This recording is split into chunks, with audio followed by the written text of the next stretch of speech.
This is up here by the lakes, by Mount Adams. Surprise Lakes, they call it. We pick huckleberries up there.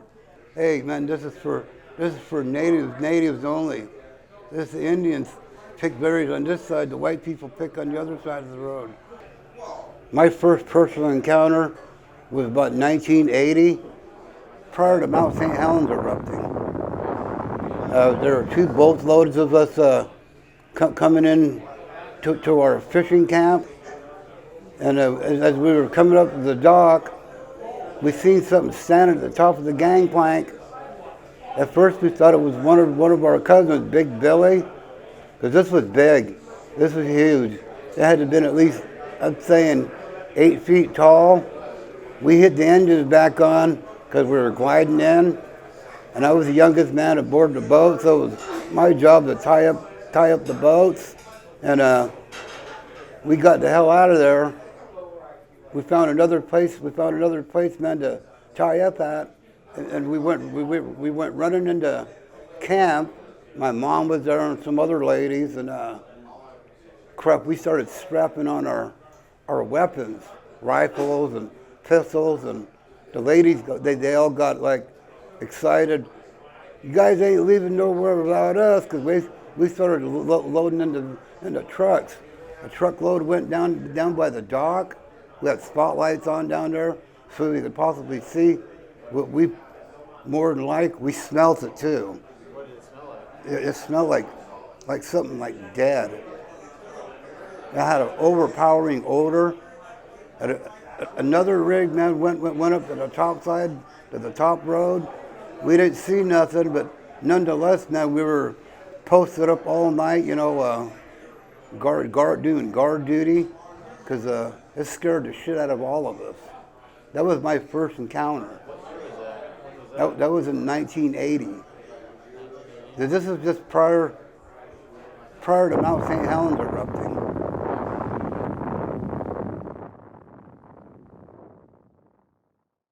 What would you say was your most scariest encounter, or story you've heard? The most scariest, spookiest encounter or story you've heard? That'd be I was with 2 of my cousins, Mickey Mouse, Kurt Satin, and his cousin Butch, and we were out spotlighting, which is illegal as hell, and we were going across this old roadway above the lake. And in fact, man, that was the old wagon route above Klamath Lake.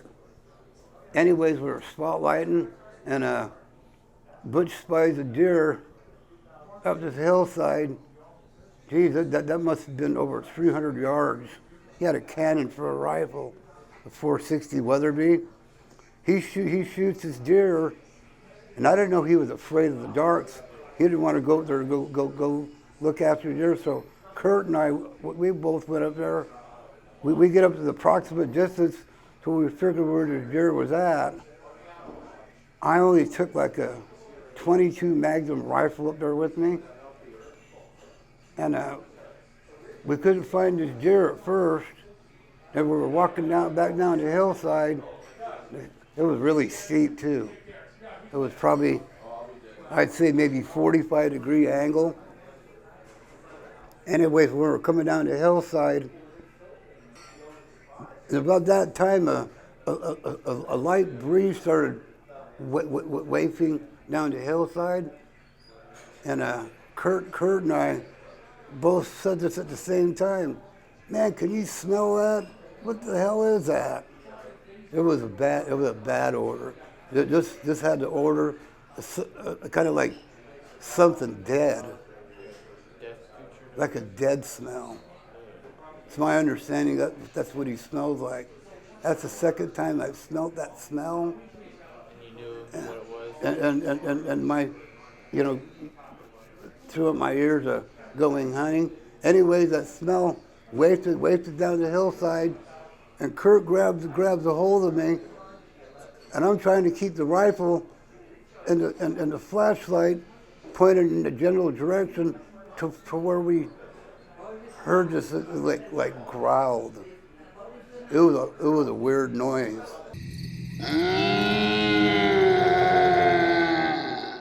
I'm saying it sounded more like a gorilla-like.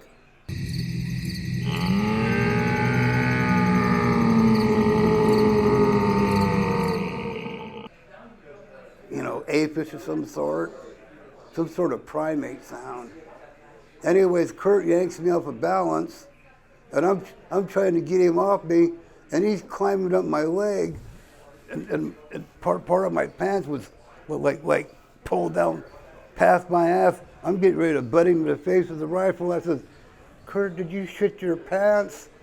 And he said, "And I peed too." Man, I was scared to death, you know, right? Because we was up there by ourselves, you know, right, with Butch down below.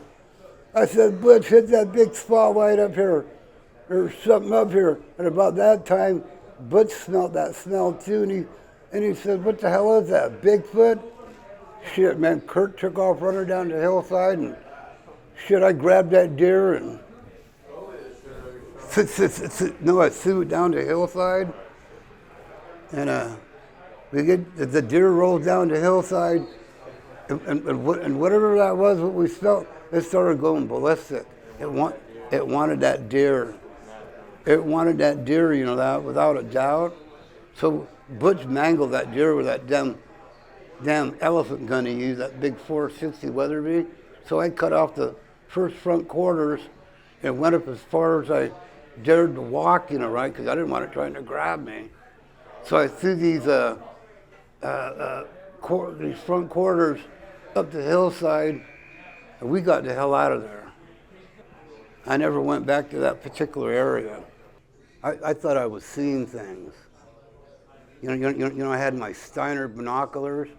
Those were really good binoculars. These were like 10 by 50s. So the clarity of these glasses is way better than Bushnell. These are German-made binoculars, and these are what they issued to the military. Steiner binoculars. They're the shit.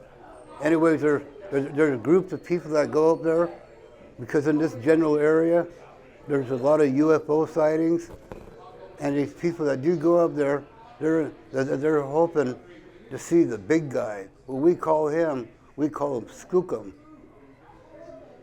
I believe that's what they call him in our language.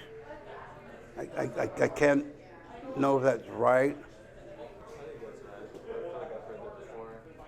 Yeah, like Sasquatch is a Canadian word for the coastal tribes, and that means the same thing.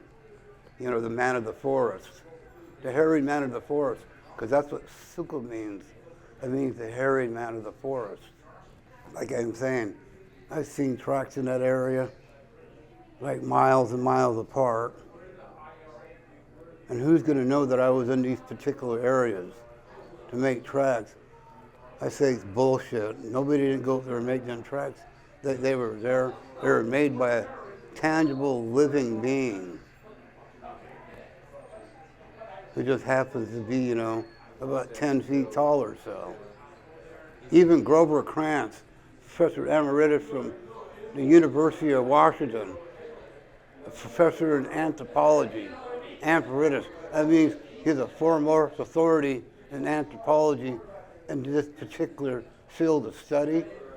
He has a copy of a skull of a creature that they found many years ago called the Gigantopithecus, and they estimated this creature that had been like 10 feet tall. And Professor Krantz also had an extensive collection of plaster cast footprints of the Sasquatch, Bigfoot, Skookum creature from all different parts of the United States. A lot of them are from here in the Northwest. A lot of them. If he believed that such a creature exists, you know, who might have called this educated individual a liar? And why would he make such statements if he wasn't sure beyond a reasonable doubt? He knew just by looking at them tracks that something made those.